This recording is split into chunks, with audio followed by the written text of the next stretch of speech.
I think, to me, the magic of plein air painting is in the relationship between the artist and their environment.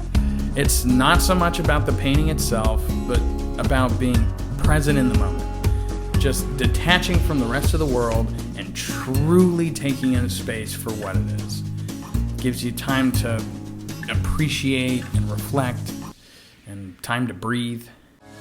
It's too easy, especially in today's world, to get caught up in the bustle and forget the beauty, because it is beautiful, and painting in nature gives me the opportunity to remember that. Once you start painting outdoors, you start to see the world a little bit differently. Start noticing the nuances that you normally would overlook. And once you learn to appreciate a rock or a branch, suddenly everything is something worth admiring. And I think that's what makes it worth doing. Hey everybody, welcome to season 2 of Foltz Studio. We are here in St. Albans, Vermont. Today we're gonna do something a little different. We're gonna try painting this church over here. Again, we've done some architectural stuff before, so we've got a little bit of foliage, a little bit of architecture. It'll be a fun combination. I wanted to do a vertical composition for this one, just to really get the full height of the church. So this one's also going to be an interesting exercise in changing the colors from what I'm seeing, because I really like this scene, and I like the subject matter, I like the atmosphere of it, but I do want colors that are a little more contrasty, a little more colorful.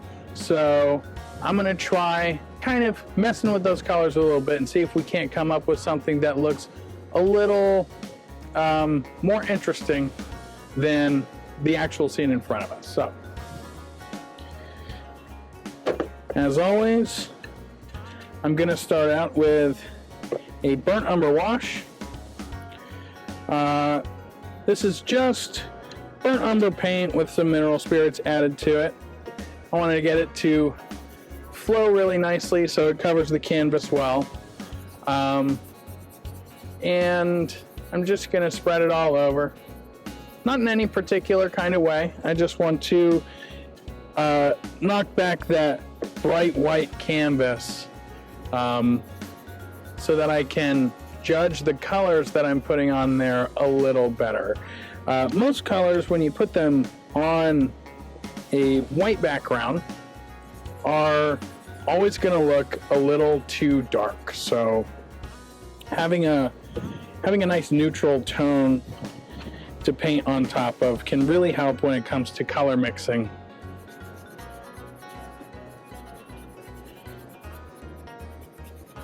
All right.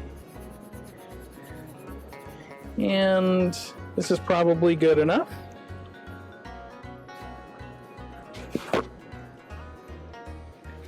And I'll get a paper towel and just kind of wipe that back a bit.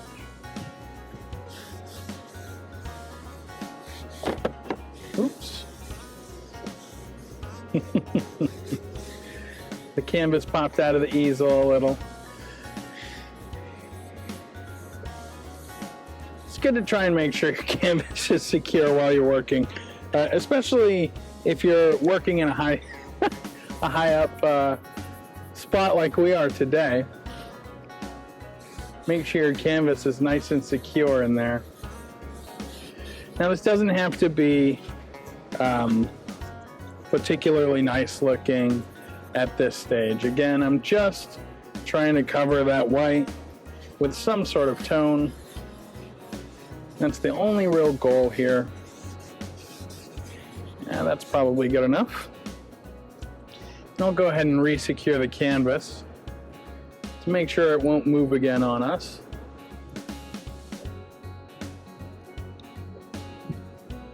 Here we go. All right. And with our stain on the canvas, I'm going to use the same color to kind of start sketching in the composition. There's an interesting thing going on here. Because of the angle that we're looking at the church, that tower is kind of sitting right on a third line. If I let that church take up most of the canvas, the tower will be right on the third, and that always looks really nice in a composition when you can have your focal point be on that third line. So I'm going to try and make sure, let's see, I do want some good space for the sky up here. And I'm thinking the roof of the main part of the church can be right about there.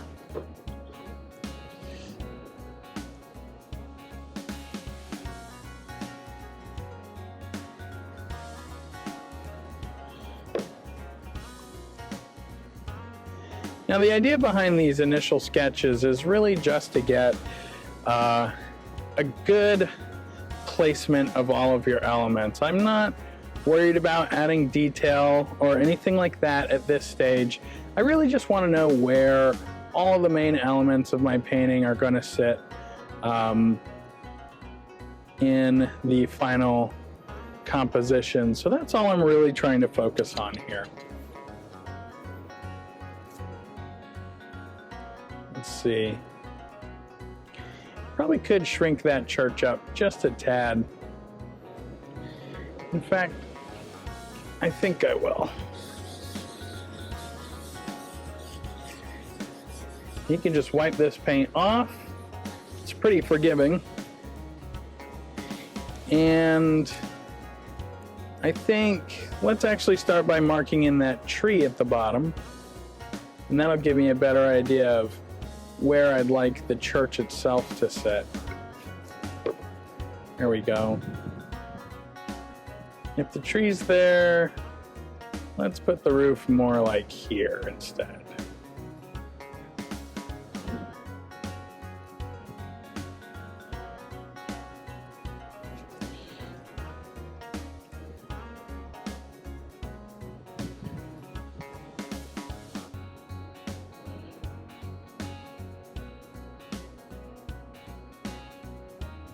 Another tree there.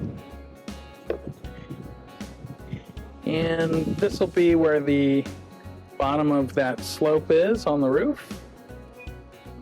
Right there. This whole area is in a nice shadow.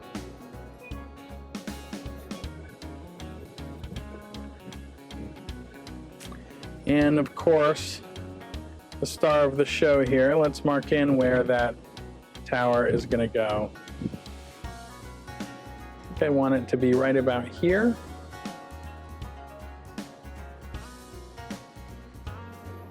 Now, normally when I'm sketching in a landscape, you know, it's a lot of trees, foliage, things that don't have a specific way that they need to look, right? So I can afford to be a little more haphazard with those because, you know, a tree is a tree. But when I'm doing architecture, especially something very recognizable like this church, I'm trying to be a bit more careful with my initial sketch. Trying to keep my lines fairly straight and make sure that everything is proportioned correctly. That's why you see me working a lot slower compared to the landscape paintings that I normally do.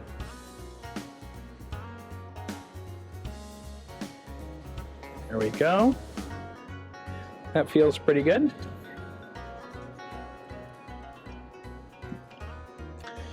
All right, and I do want sort of an indication of where some of my shadows are going to go. So it doesn't have to be, again, particularly detailed, but I do want to have some idea of where I want my shadows to be. And this whole side of this tower is pretty much in shadow, so I'll be sure to mark it in that way.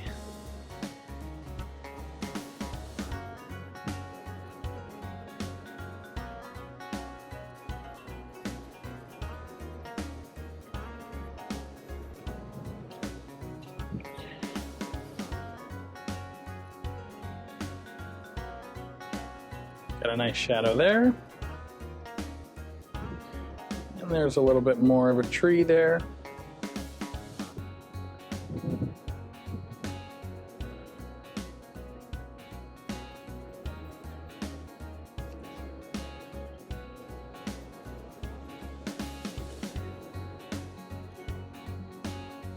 And there's this little outcropping here on the roof. That'll be fun to add in, but it is also a bit in shadow, and it is casting a shadow down the side of the building. So I want to mark that in as well. These shadows are going to change as the sun moves around the scene.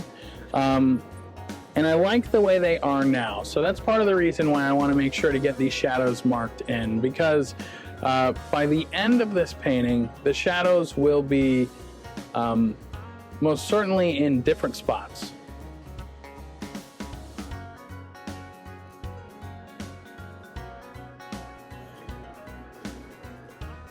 There we go. And while we're at it, couple of the basic features of the church itself, just so I know where they need to go.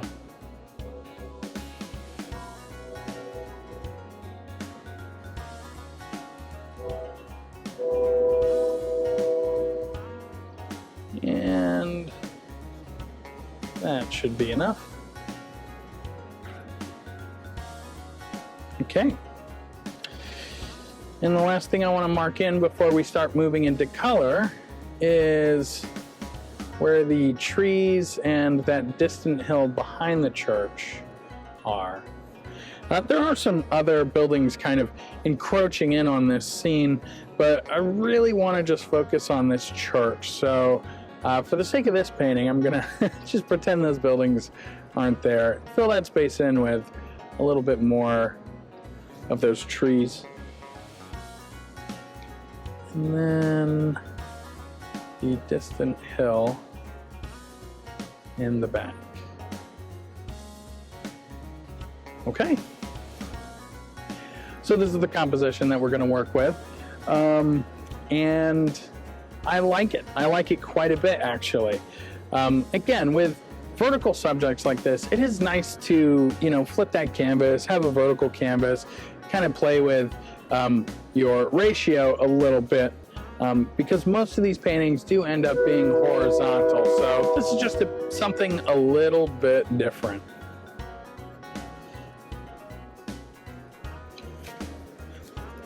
Okay, I think with that I can start getting my colors on the palette, and we can start working some color into this.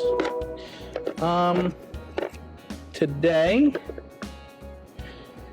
I'll be using my usual palette of burnt umber, cadmium yellow, actually permanent yellow light, alizarin crimson, ultramarine blue, and titanium white. In this painting, I may use a touch of phthalo blue as well. Phthalo blue is a color that I don't use often because it is very, very strong. But I think because our subject is sort of a brownish red, I can use that phthalo blue to make the sky and those distant hills really, really pop. So that's what we're gonna do.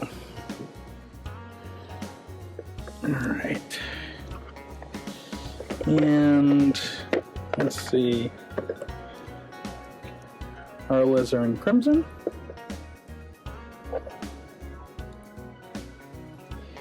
And let me fetch that ultramarine and titanium white. Try to secure this palette down while I step away. So we got these.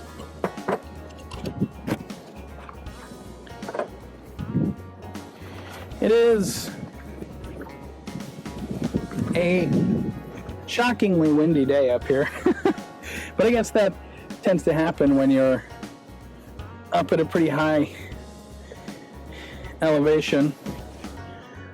So anytime you're working in windy conditions like this, it's good to find workarounds to sort of secure everything down, make sure that your whole setup doesn't fly away on you. And one thing you can do, which I haven't done here today, but you can tie weights to the bottom of your easel just to hold it in place and make sure that the wind isn't going to knock it over on you. All right, let's go ahead and get some of the sky in. And again, for the sky, I really want to use this phthalo blue. Now this mixture is just phthalo blue and white, and you can see right away just how intense that blue is. I do love it for a sky color. It just does an incredible job.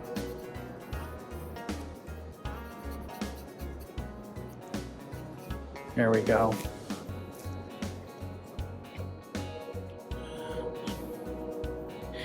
And as we work our way down a little closer to the horizon, the sky tends to get a bit brighter, a bit whiter. There's also just a little bit of clouds peeking out from behind that distant hill, and it wouldn't hurt to indicate that, just to sort of spice this sky up a little bit.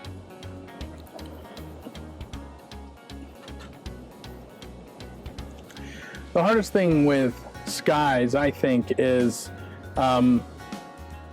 just getting the hang of how subtle the shifts in color and value really are. I mean, when you see the shadow of a cloud or the highlight on a cloud, compared to everything else you're looking at in the sky, it looks like this really drastic change, but it's really not. It's very subtle, and if you are conscious to keep it subtle, you'll get a sky that looks nice and inviting and doesn't distract from the rest of your painting. As we move our way forward into those distant hills, they're still going to be very blue. So I'm going to start with a blue mixture, but they'll be just slightly lighter than the sky back there. And I will add a touch of yellow just to sort of bring them into the, into the world of green, but I'm also adding a touch of red. Distant mountains tend to be bluish purple, really.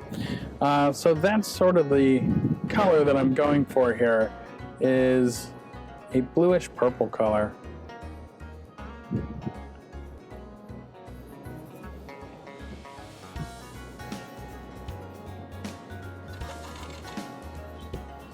Let's see. And actually, I think I'll be careful to use this color mostly where I see shadows on that hill. And I'll mix up a bit of a grayish green for where the light is actually hitting the trees and such up there.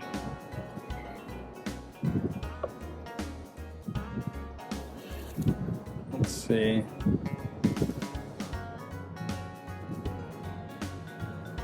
There we go. Now if I paint over some of the lines that I've established earlier, it's really not a huge deal. As long as we still have an idea of where those things were, you can kind of lose a little bit of that. You can always come back in and paint in over the top of that later. Let's see. Here we go.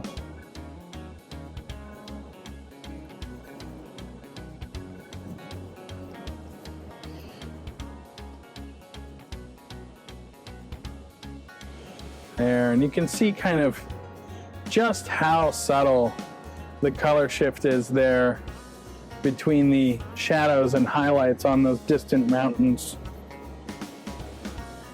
Just enough that you can see that there's a different color, but that's about it. There we go.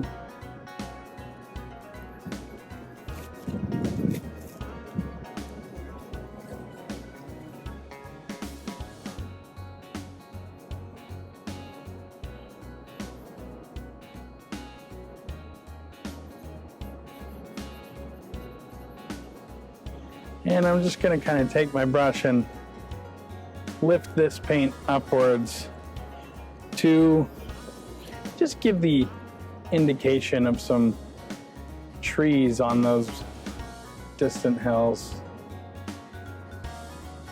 I don't want to paint every tree individually, but if I do that, it kind of gives that impression.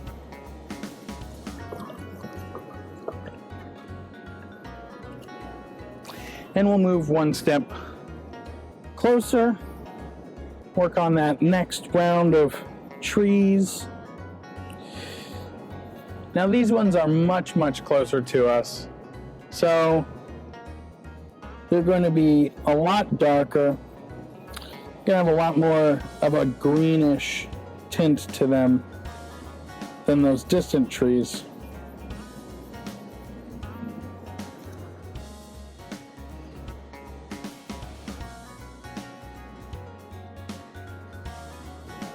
There we go.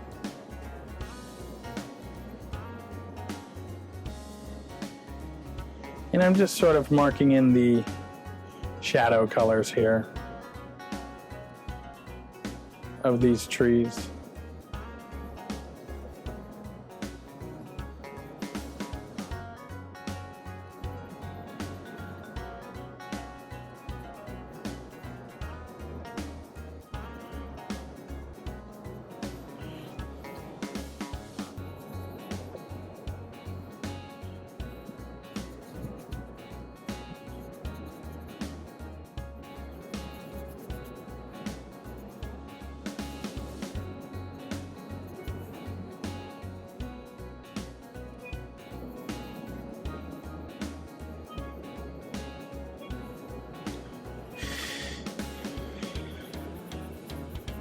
We've got a big tree here that needs some shadows too.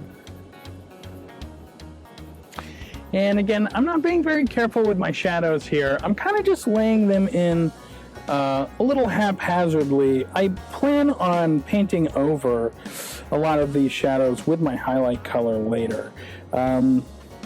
So it's better to make sure that I have enough coverage than to kind of be conservative and not have areas that end up getting covered in paint later. Let's see, we got 2 trees there.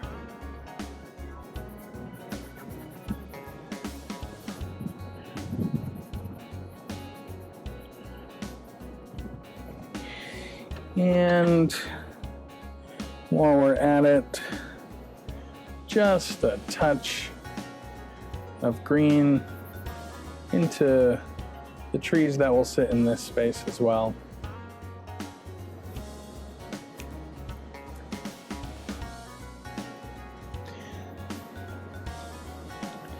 All right, I'll take a step back and see how I feel about this.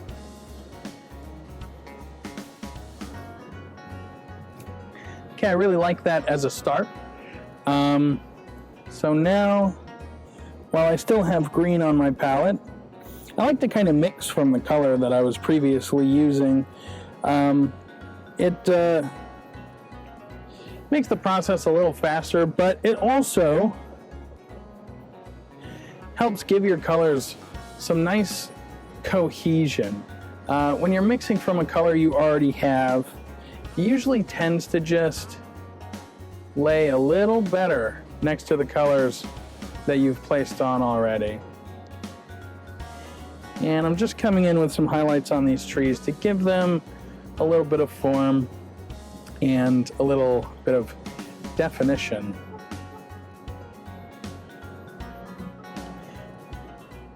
Not being very particular about it. As I said earlier, for the most part, a tree is a tree, so if you have a whole lot of trees in your scene, there's no need to fuss over getting each tree exactly right the way you see it.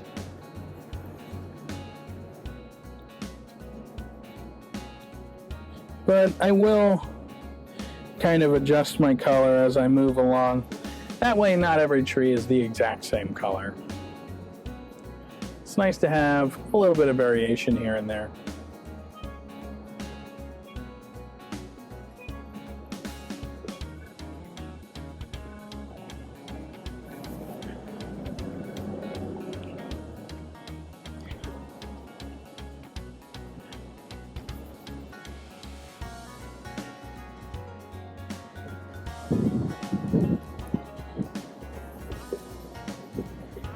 For the pine trees, there are a couple of them in here. That was maybe a bit too much, but I like to add just a touch of red into those, kind of push them in that orange direction.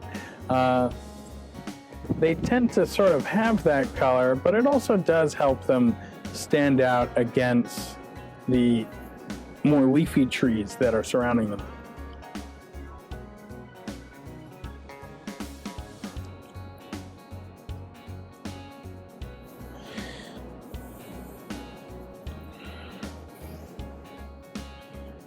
All right, and just a couple highlights on these trees back here.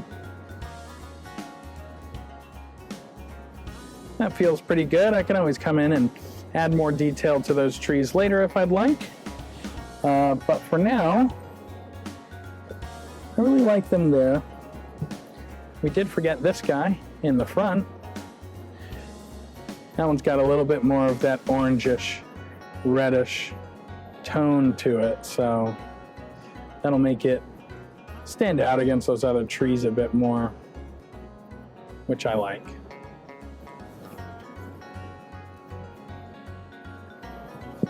And you can see how nicely, once I put those highlights in on those trees, how much better you can really see the shape of them. That's what I love about laying highlights in on these paintings. Here, before we move on completely, let me break up this a little bit. And I'll go ahead and add some of that brighter green grass where I see it at the very bottom, down near the lawn of the church.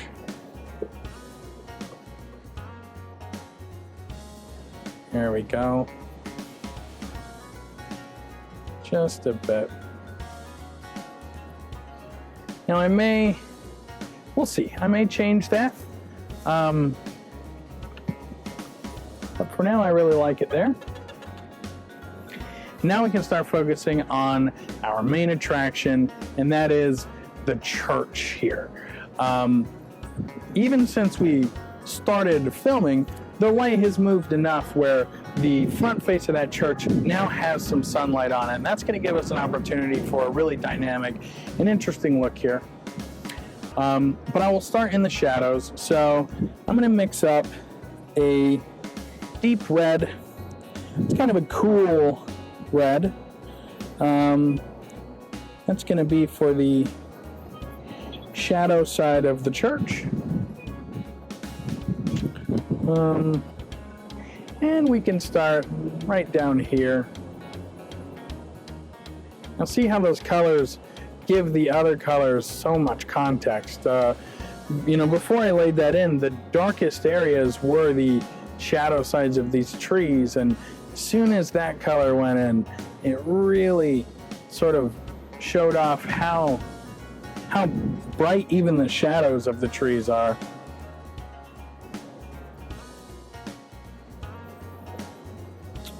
Context is key when it comes to painting.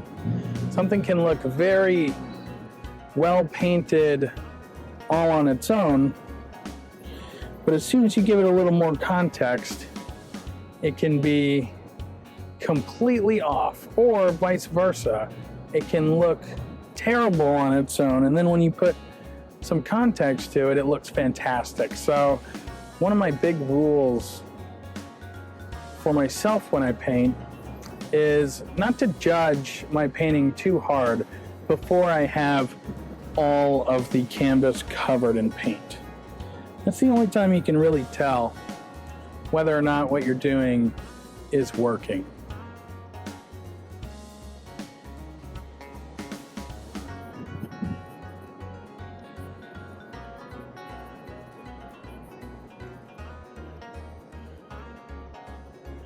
There we go.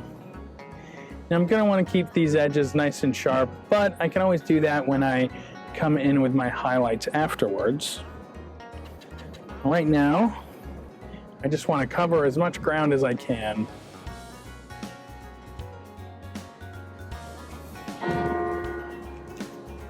And we'll add this shadow side of the roof here.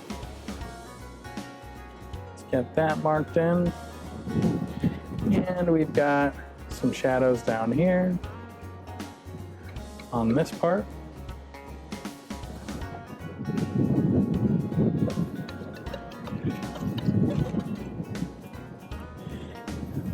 Now before I move on from this more shadowy red color I've mixed up, I'll mark in just a little chimney here. Want to include that. Look at that chimney marked in. And though it's a slightly different color, I'll mark in this face of this little outcropping here, and the shadow of it as well.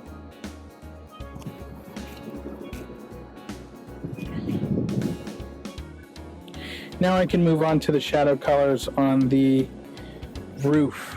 All of those shingles, they're a little bit more of a bluish purple color. Very dark, but not quite black. And I'll start laying those in.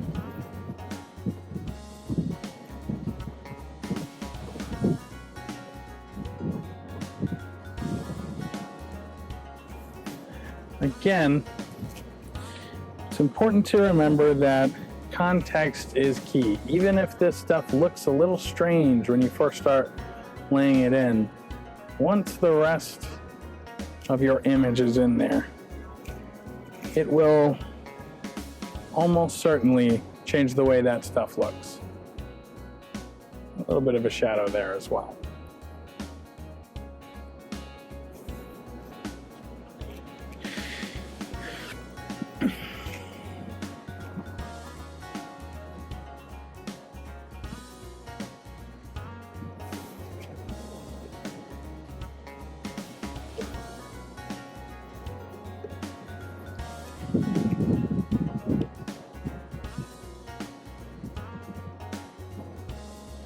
We'll get the shadow side of the steeple laid in.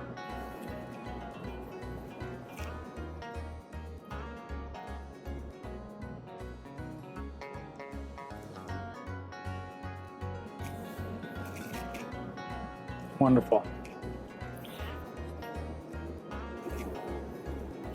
And now I can comfortably start moving into the highlight areas on the roof. Again, I want to work from my darkest colors to my lightest colors on the church specifically. So the next step up from these shadows is going to be the parts of the roof that are a little less in shadow. No, but we can't forget, there's a little bit of tree missing here. We'll need that. All right, and then we can get started on our roof. So I'm going to work straight into the shadow color that I mixed up for the roof. I'm going to warm it up just a little bit because the light is fairly warm and it's not super apparent when you look at it, but this is where I'm going to start adjusting the colors a little bit from what I'm actually seeing. Let's see if I like this or not.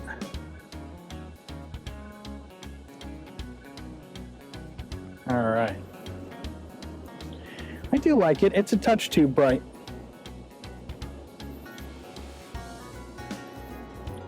To bring that color down, I'm just adding a little bit of burnt umber, alizarin crimson, and some more of that phthalo blue.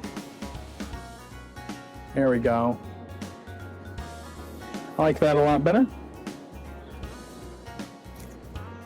Again, I'm trying to make this particular color a bit more intense than what I'm seeing in front of me, but I don't want it so intense that it just looks wrong.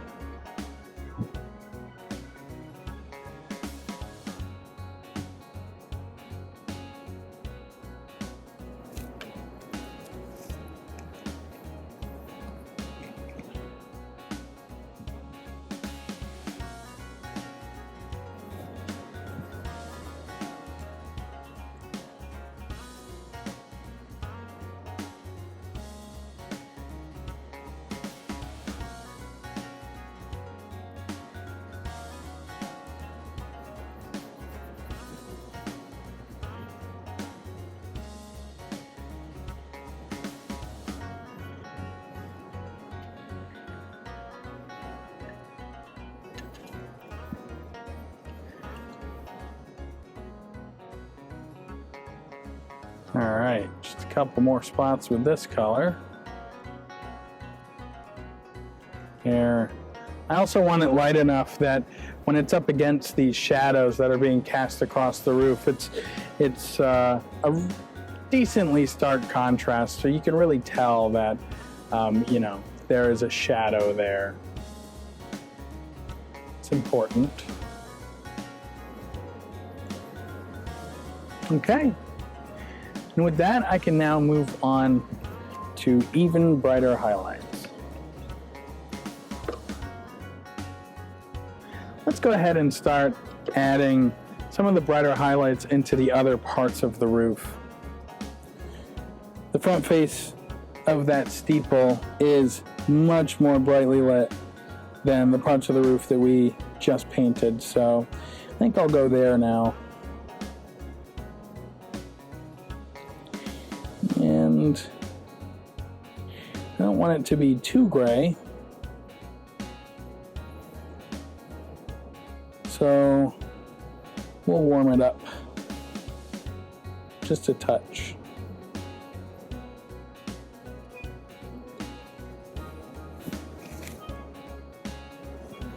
Let's see how this looks.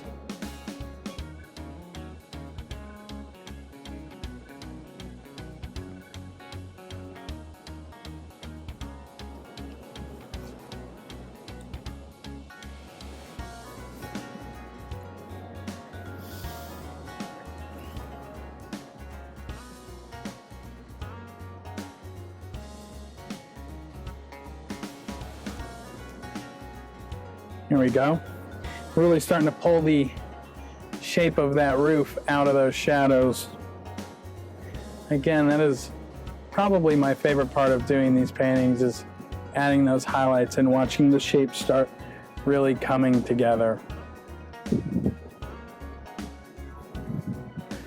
There we go.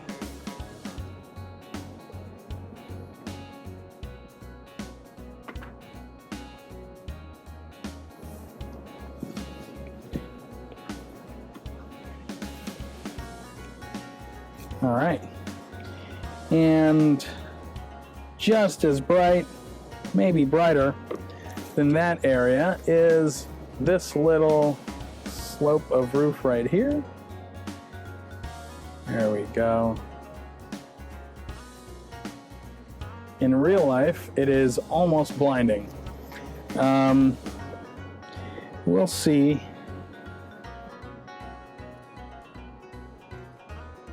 how that looks. I'll step back and take a look.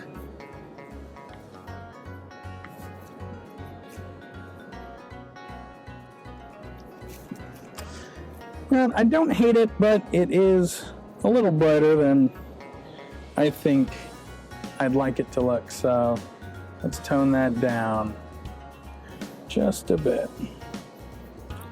We'll come in with one of my old darker mixtures, and it'll just kind of mix itself naturally into that really bright paint up there. Give us something a little more, there we go, a little more in the middle.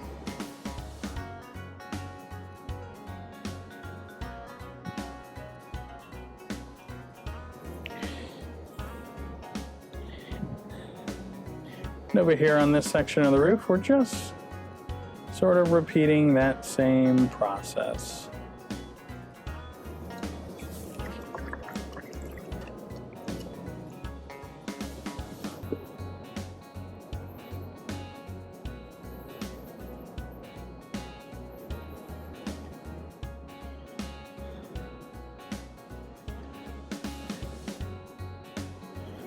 Okay.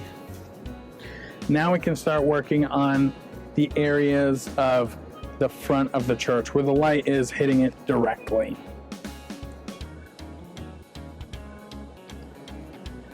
Now this is going to be the part of the painting that probably has the most detail. So I'll slow it down just a little bit.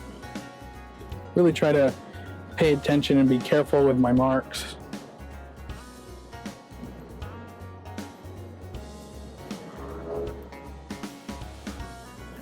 That little slope there.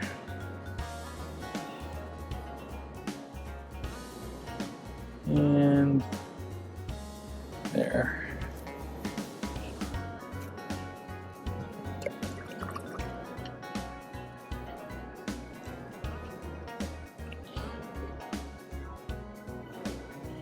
So like I said, I want to paint some colors that are just a bit more intense than what I'm actually seeing. So I'm mixing up a little bit of a orange, and I'm gonna add some white into it to make it pop a bit. And I think that's a good place to start. Let's test this color out and see how it looks.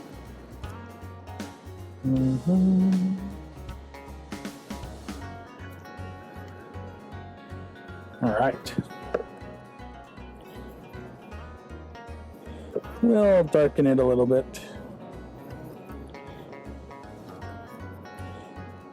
But we want to keep that color nice and intense. We really want it to stand out against all the blues and greens of the scene so far.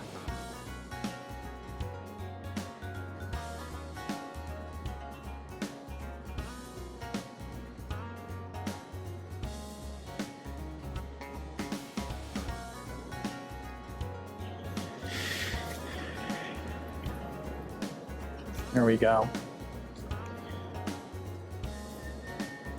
It's working nicely. And I'll bring it up here to this peak on the steeple.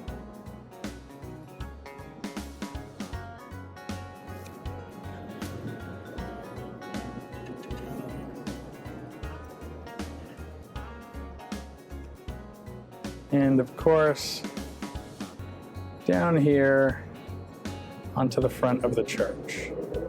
I'm trying to keep this paint relatively thin because I want to come back in with my darker colors to start adding details. And if this light paint is too thick, it'll be very hard to add those darker colors on top of it. So I'm trying to keep it on the thin side.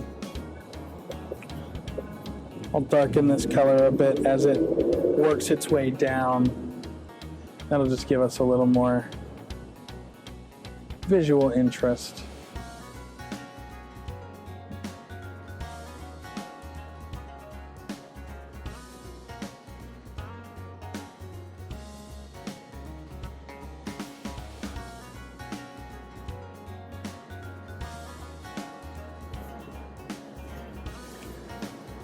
There, it kind of gives that impression that maybe there's a cloud passing over or something like that, and the top of the church is getting just a little bit more of that sunlight than the bottom. Makes for a really dynamic looking area that would otherwise just be one flat color.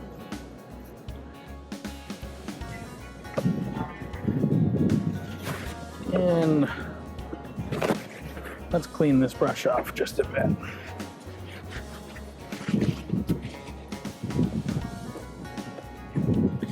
Now we're finally at the point where we can start putting in some of our details on this church.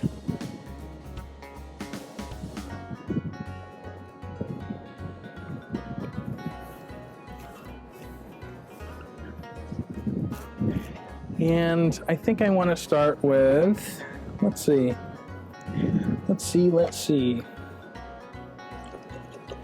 Yes, gotta try to keep everything together here.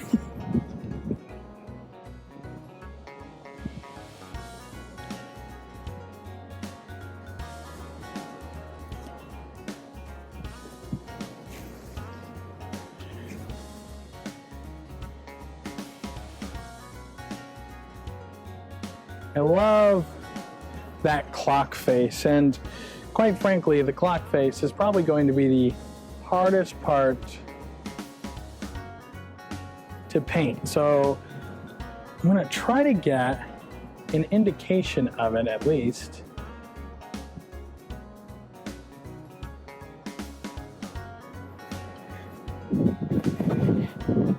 And I'll use my small brush for that.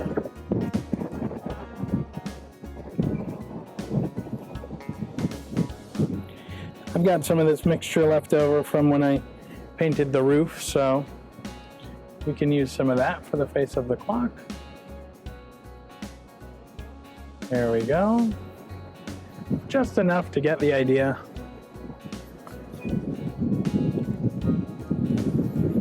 I'll keep that brush handy.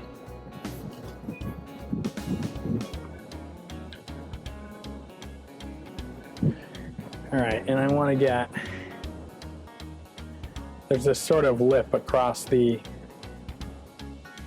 steeple, and it's casting a shadow down that I really like. I want to make sure I get that shape portrayed properly. There we go. And we can give an indication of the other clock face as well. I'm going to make it darker since it's in shadow, but there we go. Just enough to be able to tell that it's there.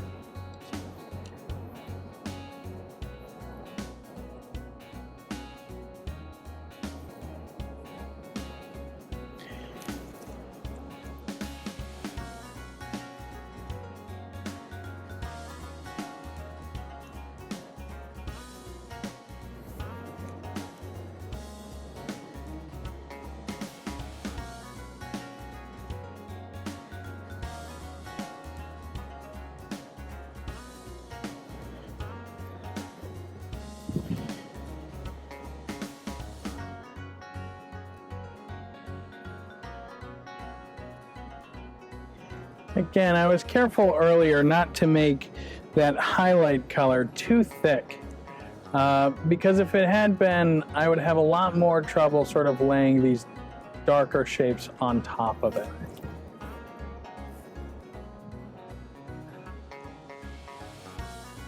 And there's a couple of interesting architectural features here on the front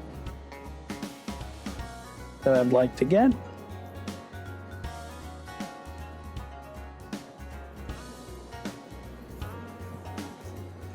Here we go.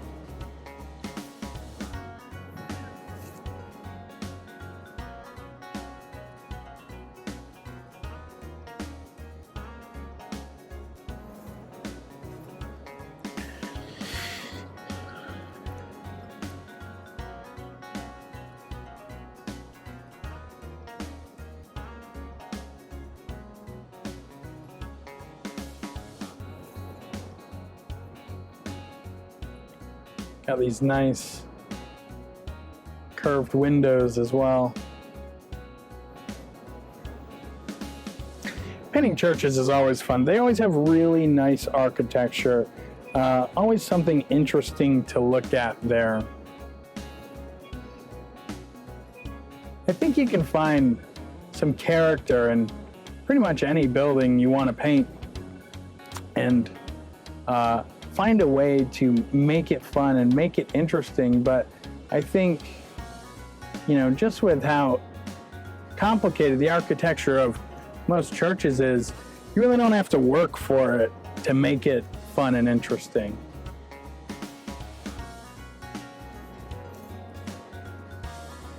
And that's a plus. Put that over there.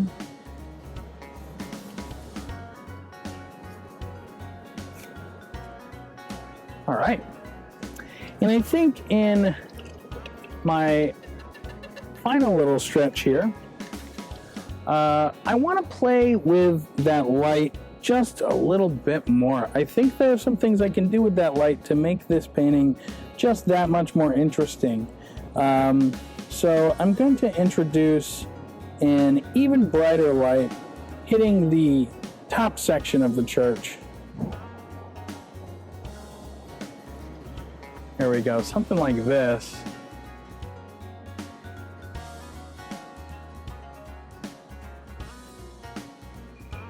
And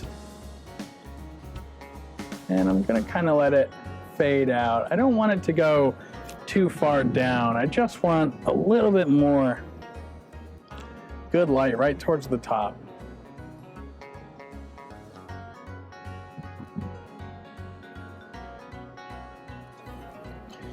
There we go. You can kind of see how that just adds a little bit more of a dynamic look in here.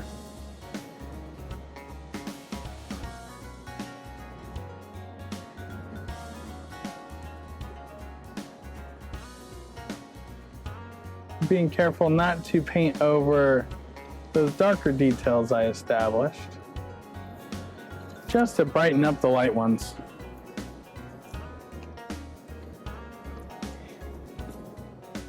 And for good measure, we can come in and sort of touch the tops of some of these trees with a little extra light too. Kind of just to give that impression that, yeah, maybe there's some clouds in the sky. And they're casting shadows that are creating just little spotlights.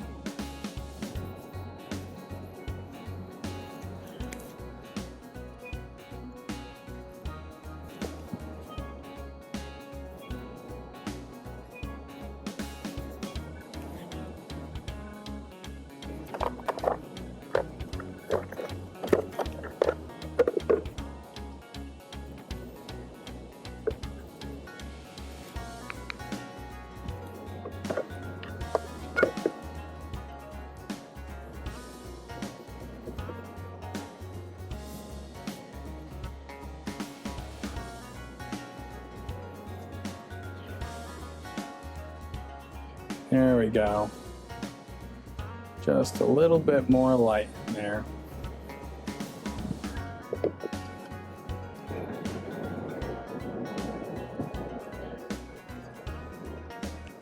I don't want to overdo this, especially because it is a, creative decision I'm making. It's not necessarily something that I am seeing in front of me. So I want to keep it kind of on the subtle side, just enough to add a little bit more visual interest.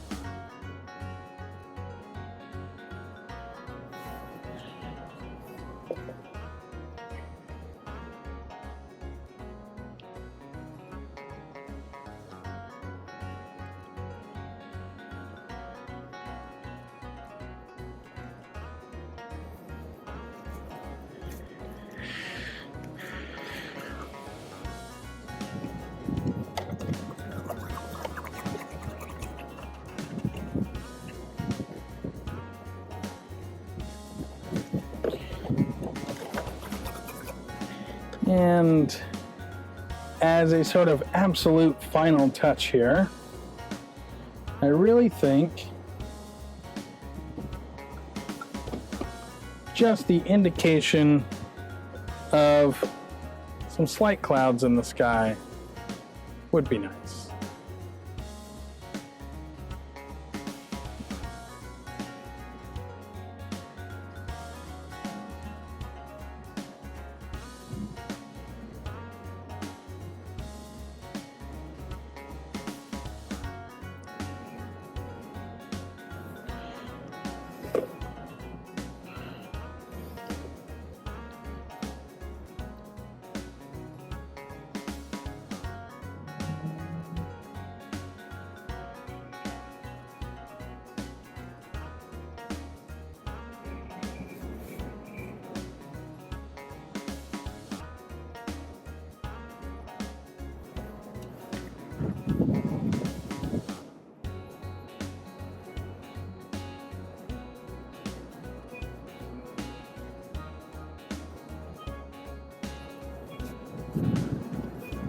All right.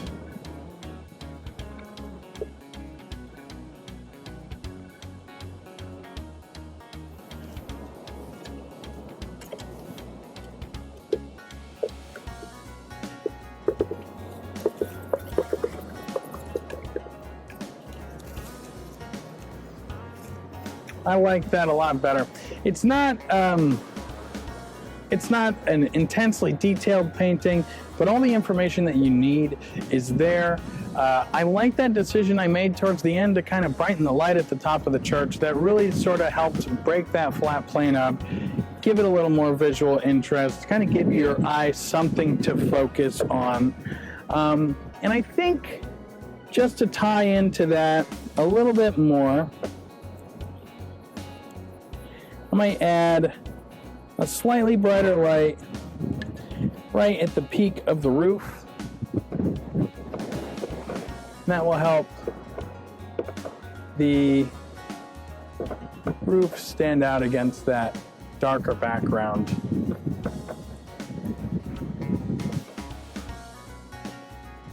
Let's see. Just a little bit.